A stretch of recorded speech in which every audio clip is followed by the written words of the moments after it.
Hello viewers, welcome to my botanical page. আশা করি আপনারা সবাই ভালো আছেন, আমরাও ভালো আছি।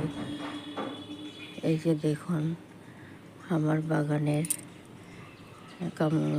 ডালিম গাছ, এই যে কুড়ি, কত কত কুড়ি চলে এসছে। এই যে দেখুন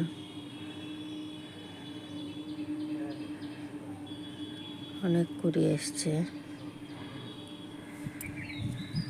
এই গাছের মাটি আমি তৈরি করেছি 50% বাগানের মাটি, 30% গোবর সার, 20% কোকোপিট দিয়ে।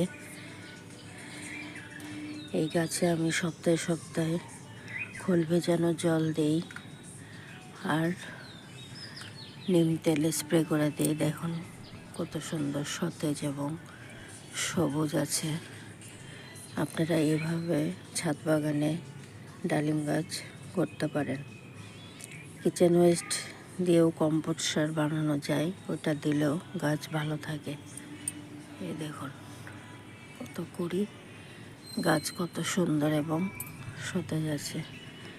আমার ভিডিওটি ভালো লাগলে প্লিজ সাবস্ক্রাইব করবেন, সাবস্ক্রাইব করে আমার পাশে থাকবেন। আজকে আসি, টাটা।